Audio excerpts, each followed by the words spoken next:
बिस्मिल्लाहिर्रहमानिर्रहीम। अस्सलाम वालेकुम नाज़रीन, आप यूट्यूब चैनल देख रहे हैं। मैं इमरान खान हूँ। इससे पहले कि मैं वीलॉग शुरू करूँ, पहले मैं एक दफ़ा फिर आपको बता दूँ कि वीपीएन इंस्टॉल कर लें। आपको हमारी वीडियो कुछ दिनों में बिल्कुल ही देखने के लिए नहीं मिलेगी पाकिस्तान में, और डिफरेंट तरीक़ों से इसकी रीच को कम किया जा रहा है और रोका जा रहा है कि आप ये वीडियो ना देख सकें। और भी मेरे दोस्त हैं, उनकी वीडियोज़ भी अगर आपने देखनी है या आप चाहते हैं कि वो इख्तलाफी आवाज़ें जिन्हें पाकिस्तान की एस्टेब्लिशमेंट या पाकिस्तान की जाली फार्म 47 की हुकूमत जिन आवाज़ों को कुचलना चाहती है, वो नहीं चाहते कि वो आवाज़ें आप तक पहुँचें। अगर आप वो आवाज़ें सुनना चाहते हैं तो ज़रा वीपीएन इंस्टॉल कर लें, और ये मुफ्त में आपको मिल जाते हैं। फ्री वाला वीपीएन कोई भी आप इंस्टॉल करें अपने फ़ोन में, और अगर आप खुद नहीं कर सकते किसी दोस्त को कहें, वो आपको इंस्टॉल कर देगा। ये एक एप्लीकेशन के ज़रिए से ऐप स्टोर पर जाके हो जाता है, मसला ही कोई नहीं है। तो फिर आप हमारी वीडियोज़ देख पाएंगे। एक दफ़ा फिर मैंने आपसे गुजारिश की। अब नाज़रीन, एक सवाल मैंने आपसे पूछना है प्रोग्राम के शुरू में, जिसका जवाब मैं आपको आगे चलकर दूंगा, और ये सवाल बहुत अहम है। सिर्फ अपने जहन में लाइएगा कि क्या आप उन 5 जजेस के नाम जानते हैं जिन्होंने सिविलियंस के मिलिट्री कोर्ट में ट्रायल की इजाज़त दी। ये दुनिया में नहीं होता, युगांडा में नहीं होता, उन्होंने भी मना किया। दुनिया भर के जो बदतरीन ममालिक है ना, वहाँ पे भी ये इस तरीके से नहीं होता। यानी ये हो सकता है कोई दहशत गर्द है, कोई बड़ा खौफनाक हालात चल रहे हैं, कोई इस तरह के मामलात हैं। ये नॉर्मल सिविलियन कुछ सियासतदानों के या सियासी वर्कर्स के उठा के मिलिट्री कोर्ट्स के अंदर ट्रायल कर देना, ये कहाँ का इंसाफ है। तो अब आप ये बताइए कि क्या आपको याद है, थोड़े दिन पहले, लगभग 2 हफ्ते हो गए हैं, एक फैसला आया था जिसमें यह बताया गया था कि फौजी अदालतों को यह हक हासिल है कि वो सिविलियन का ट्रायल कर सकें। यानी एक कर्नल बैठ के फैसला कर सकता है किसी भी आदमी की ज़िंदगी का कि उसको जेल में डालना है या उसको आज़ाद रखना है। उसके ऊपर कोई भी एलिगेशन लगाया जा सकता है। और ये मामला ऐसा है कि जिनकी ट्रेनिंग ही नहीं है अदालत की, फैसला करने का कोई पता ही नहीं है उन्हें, वहाँ पे इंसाफ की कोई गुंजाइश ही नहीं है। शवाहिद कैसे पेश करने हैं, वकला कैसे जाएंगे, मामला कैसे चलेगा, ट्रायल कैसे होगा, हर चीज़ में इबाहम है। और मुद्दई कौन है? वो भी फौज है। यानी सीनियर फौजी अफसरान मुद्दई हैं और जूनियर फौजी अफसरान जज हैं। तो क्या जूनियर अपने सीनियर के खिलाफ फैसला दे सकता है? कभी नहीं दे सकता। जो सीनियर ने लिख के देना वही फैसला होगा। तो ये जो फैसला दिया, ये कौन से 5 ऐसे हीरे जजेस थे सुप्रीम कोर्ट ऑफ पाकिस्तान के जिन्होंने मिलिट्री कोर्ट्स के अंदर सिविलियन का मुकदमा चलाने की इजाजत दी। ये जरा अगर आपको नाम याद है ना, तो गूगल आपने नहीं करना, अपने जहन में आप लेकर आए, याद करें कि आपको पता है वो कौन है, वो हीरे कौन से हैं, और वो अगला कौन सा कारनामा करने जा रहे हैं। वापस आगे बताता हूं बाद में। नाज़रीन, एक खबर और आई है और पाकिस्तान की मार्केट में बहुत ये खबर फैली है। अंसार अब्बासी साहब से गालिबन ये खबर शुरू हुई, फाद हुसैन साहब ने भी दी, कुछ और हमारे साथी हैं उन्होंने भी दी है। कुछ को गलतफहमी हो गई, कुछ ने एक दूसरे से कॉपी कर ली। लेकिन ये खबर जो आई वो ये है कि अमेरिका से जो आज से 2 माह पहले डॉक्टर्स आए हुए थे, उनके बारे में क्लेम किया गया कि वो दोबारा आ गए। फिर ये क्लेम किया गया कि उनकी इमरान खान साहब से भी मुलाकात करवाई जाएगी। फिर यह भी क्लेम किया गया कि पाकिस्तान की सियासत में कोई हलचल चल रही है और कोई मामला तय हो रहे हैं एस्टेब्लिशमेंट और पाकिस्तान तहरीक इंसाफ के बीच में। और फिर यह भी क्लेम किया गया कि इसके नतीजे में इमरान खान साहब जेल से बाहर भी। अब ये कहानियां मार्केट में लाई गई। थोड़े दिन पहले एक और कहानी भी आई थी, अब ये वाली एक। अच्छा, इसमें जो डॉक्टर आए थे ना पाकिस्तान, उनमें 3 डॉक्टर्स थे और उनके साथ बाकी वो बिजनेसमैन भी था एक। तो डॉक्टर उस्मान थे, डॉक्टर सायरा बिलाल थी और डॉक्टर मुनीर थे। मैंने अमेरिका में 2 लोगों से रब्ता किया, एक आतिफ खान साहब से और एक मैंने एक और शख्सियत है उनसे भी रब्ता किया। मैंने वैसे मेरी शहबाज गिल साहब से भी बात हुई। तो इन सब ने मुझे ये बताया कि जी ये तीनों डॉक्टर अमेरिका में ही मौजूद हैं और इनमें से कोई डॉक्टर पाकिस्तान में नहीं गया।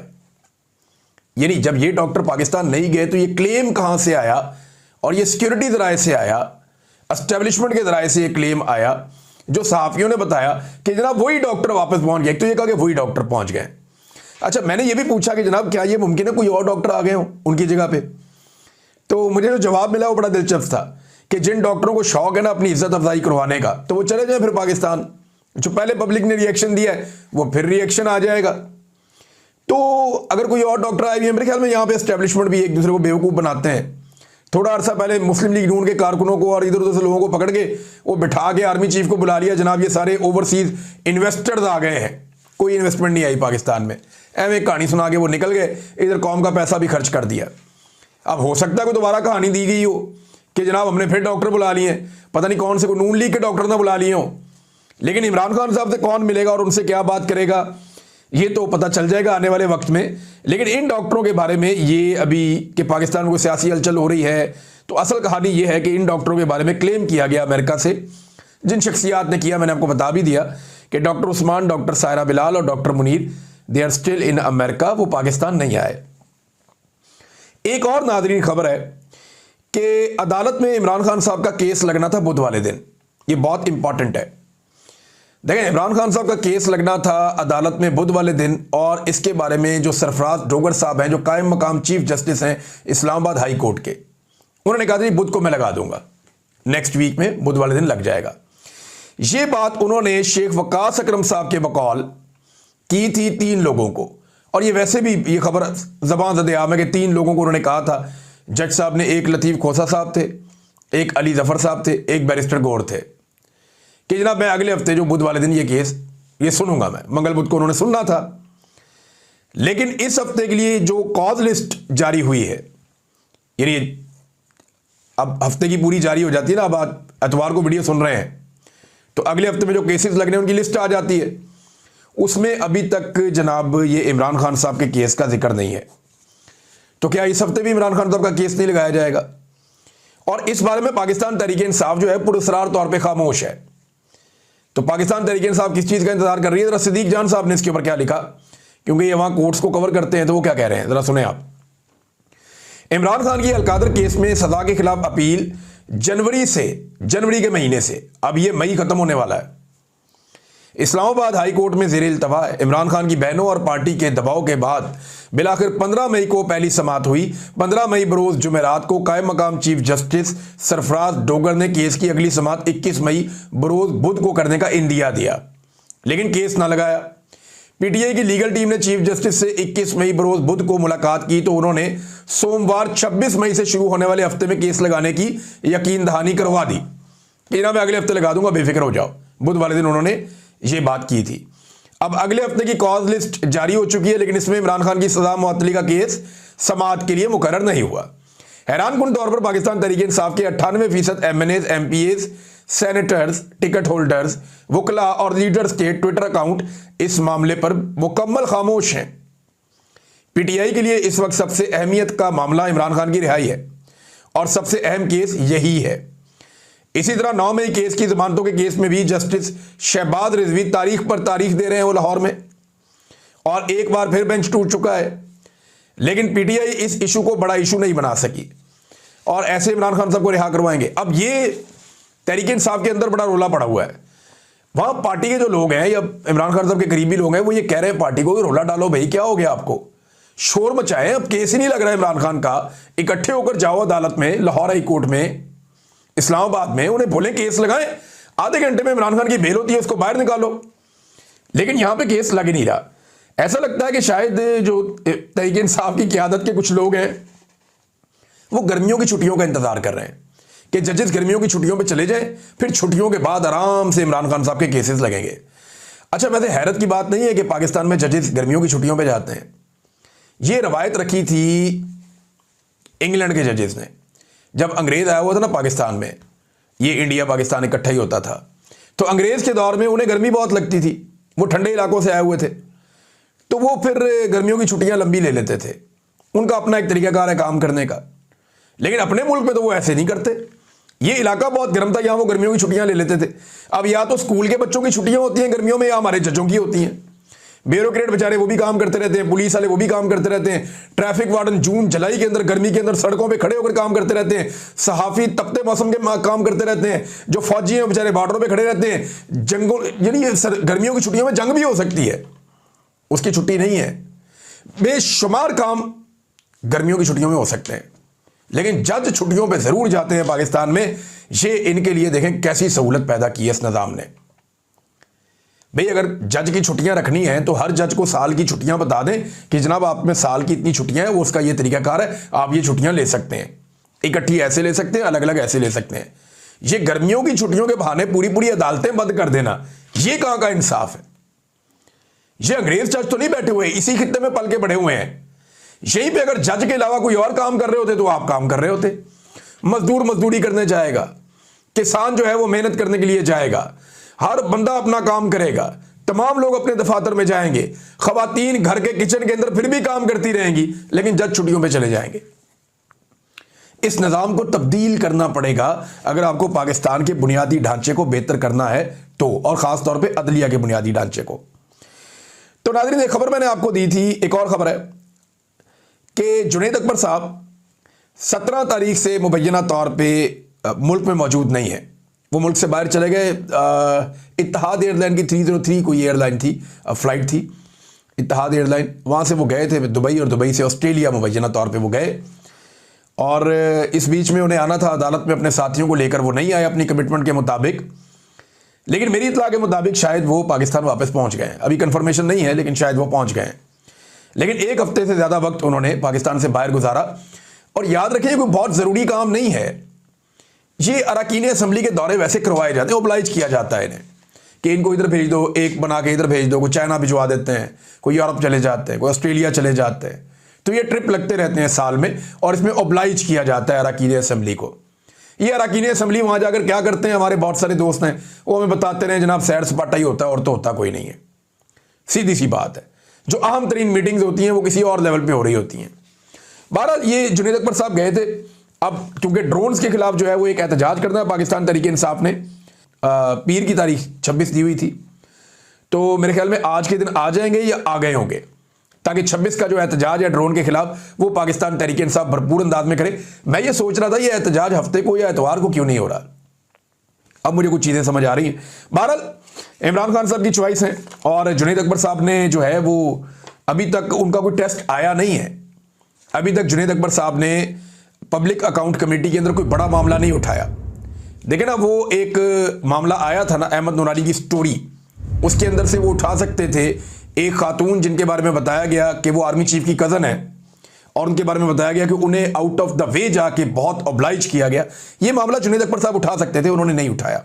मेरे साथ उनकी बात हुई थी, उन्होंने कहा था मैं उठाऊंगा, लेकिन उन्होंने ये मामला नहीं उठाया। उसके बाद अभी तक कोई बड़ा इम्तिहान उनके सामने नहीं आया जिसमें एहतजाज, प्रोटेस्ट या ऐसी कोई चीज़ें हों। बहरहाल मेरे ख्याल में अली अमीन गंडापुर साहब इमरान खान साहब को मिले, उन्होंने ज़रूर बताया होगा इमरान खान को कि जुनैद अकबर साहब पाकिस्तान से बाहर चले गए हैं और वो पाकिस्तान में मौजूद नहीं है। तो अब ड्रोन के ऊपर जो एहतजाज करेंगे तो देखते हैं, क्योंकि खैबर पख्तूनख्वा में अभी तक उन्होंने जितने प्रोग्राम किए हैं वो किए हैं। वो पंजाब में या इधर इस्लामाबाद में अभी तक जुनैद अकबर साहब कोई तहरीक लेकर या कोई बड़ा एहतजाज लेकर अभी तक इस तरफ नहीं चले। अली अमीन गंडापुर साहब तो अधूरा छोड़ देते हैं चीज़ों को, लेकिन जुनैद अकबर साहब का अभी तक कोई बड़ा इम्तिहान हुआ नहीं। सिंध में इमरान खान साहब की रिहाई के हवाले से एक बड़ी तहरीक चल रही है, और फिरदौस शमीम नकवी साहब बार बार गिरफ्तार हुए, उनके बहुत सारे साथी गिरफ्तार हुए, लेकिन लोगों का जोश ये बता रहा है कि इमरान खान को आज़ाद करवाने के लिए जो बड़ी तगड़ी तहरीक इस वक्त चल रही है वो सिंध में भी चल रही है, और लोग बड़े ज़ोर शोर से आगे बढ़ रहे हैं। दूसरा, सिंध के अंदर आवाम में वैसे ही बहुत गुस्सा है मोरो वाले वाक़े पे, और जिस तरीके से जरदारी साहब ने या बिलावल ने सौदा किया सिंध के पानी का, दरियाए सिंध के पानी का 6 नहरों के ज़रिए कि नहरें बनाकर आप फौरी तौर पे सिंध का पानी मोड़ के चोलिस्तान में ले जाएं, तो उसमें सिंध के अवाम, वहाँ के जो हारी हैं वो बहुत बहुत नाराज़ हैं। तो जिस पानी के ऊपर पीपल्स पार्टी ने हमेशा सियासत की है वही पानी उनकी जड़ों में बैठ गया, और आज उसी पानी की वजह से उनकी सियासत तबाही के दहाने पर खड़ी है। सिंध में जो है वो अवाम और पुलिस कई जगहों पे आमने सामने है, बहुत ज़्यादा लाठी चार्ज और पथराव हुआ है, और पीपल्स पार्टी वालों ने जो गोलियां चलाई उनमें कुछ लोग शहीद हुए हैं। लाश भी एक पुलिस ने अपने कब्जे में ले ली थी, और पुलिस बी टीम बन गई पाकिस्तान पीपल्स पार्टी की, जिसकी वजह से फिर जो आम आवाम है वो बहुत गुस्से में आ गई, और फिर वो जिस तरह भड़के हैं, बार बार पुलिस ऑपरेशन करती है, दूसरी तरफ से एहतजाज होता है। तो ये सिंध में हालात हैं। बलूचिस्तान में सालार काकड़ का नौजवानों ने शानदार इस्तकबाल किया, और कोयटा तक बलूचिस्तान के नौजवानों ने एक तारीख बनाई है सालार काकड़ के इस्तकबाल की।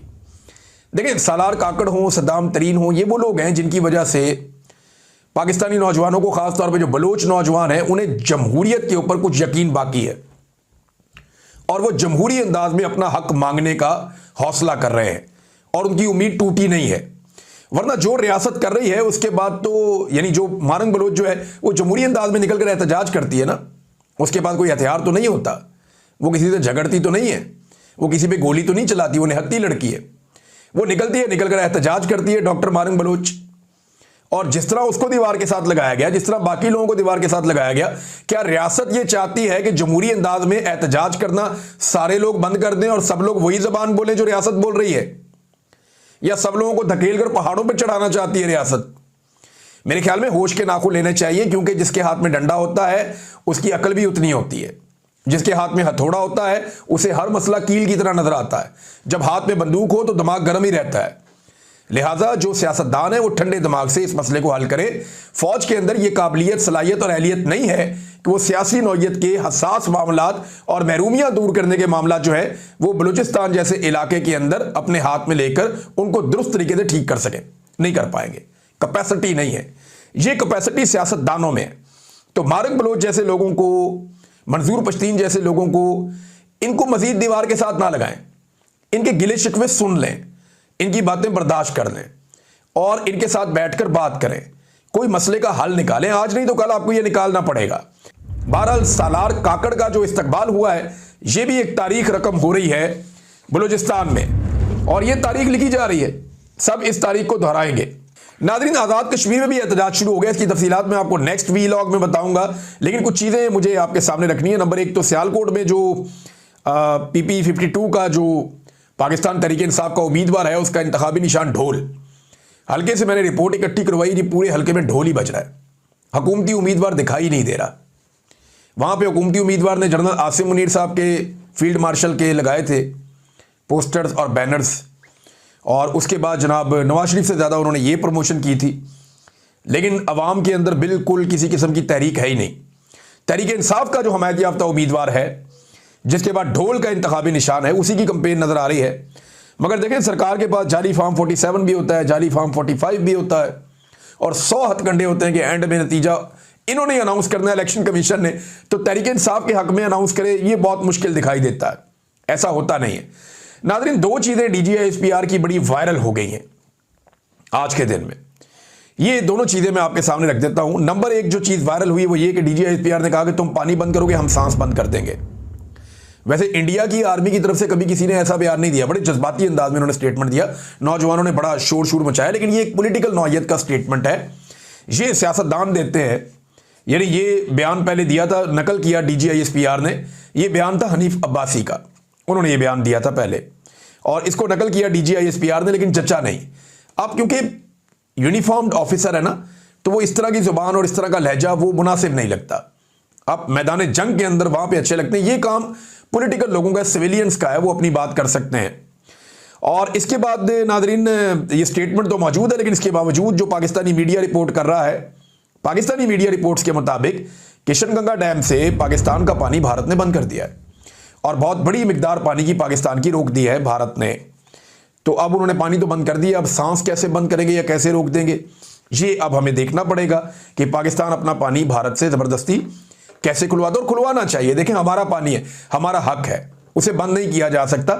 इसको एक्ट ऑफ वॉर समझा जाएगा। ये बात इसहाक डार साहब ने कही थी, और उन्होंने ये दुरुस्त बात कही थी कि जब आलमी सतह पे वायदा हो चुका है ये पानी हमारा है, और जो पानी आपको दिया वो भी आप डिकार गए, और जो पानी हमारा है उसको भी आप रोक लेंगे, तो ये नामुनासिब बात है और बैनुल-अक़वामी मुआहदे की खिलाफ वर्जी है। तो इस पे पाकिस्तान अपना हक रखता है जवाबी कार्रवाई का, और अगर ये पाकिस्तान को जोर के बलबूते पे करना पड़े तब भी पाकिस्तान को ये करना होगा।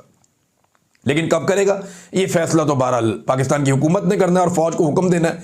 तो देखते हैं कि वो फिर उसके बाद क्या करते हैं। नाज़रीन, लोगों ने DGISPR और मरियम नवाज की तकरीरें निकाल के आमने सामने लगा दी हैं। देखिए, जब पॉलिटिकल पार्टी अपोजिशन में होती है ना, तो उन्हें लापता अफराद का मसला पाकिस्तान का एक बहुत बड़ा मसला लगता है। वो लापता अफराद के पास जाते हैं, उनके साथ बैठ के तकारीर करते हैं, और इसकी बुनियाद पे वो एस्टेब्लिशमेंट को ब्लैकमेल करते हैं, और फिर एस्टेब्लिशमेंट को कहते हैं देखो अगर हमारे साथ बात करोगे तो फिर हम ये बातें करना बंद कर देंगे। फिर वो जूते पॉलिश करते हैं और एस्टेब्लिशमेंट उनको अपने जूते दे देती है, और फिर उसके बाद वो कभी इसके बारे में बात ही नहीं करते। लेकिन पाकिस्तान तहरीक इंसाफ का जो सोशल मीडिया है वो बड़ा चालाक है, वो बड़ा ही तेज़ है, इनसे बचना बहुत मुश्किल है। तो हुआ ये कि DGISPR ने जो कुछ भी बलूचिस्तान के खिलाफ बोला, मारंग बलूच के खिलाफ बोला, मरियम नवाज की पुरानी तकरीर निकाल के इसके साथ जोड़ दी पाकिस्तान तहरीक। और ऐसे लग रहा है जैसे एक तरफ DGISPR बोल रहे हैं, मरियम जवाब दे रही, वो बोल रहे हैं, मरियम जवाब दे रही। तो ये बड़ा इंटरेस्टिंग किस्म का एक वो क्लिप बना के सोशल मीडिया पे वायरल कर दिया है। और वो लग रहा है। और एक चीज़ और नाज़रीन मैं आपको बताना चाहता हूँ, ये मुझे ऐसा लगता है, मेरा तज्जिया, लेकिन आखिर में मैंने आपको एक चीज़ कहा था, मैं आपको बताऊंगा।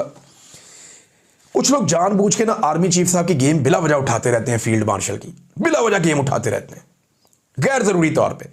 और मुझे लगता है वो जानबूझ कर करते हैं ताकि लोगों का रद्द अमल आए और फिर वो लोगों को और फौज को एक दूसरे से दूर करें और इस तरह इमरान खान और फौज की लड़ाई को लंबा करके पीएमएलएन के इक़्तिदार को तूल देने की कोशिश करें कि जरा फौज को डरा के रखो।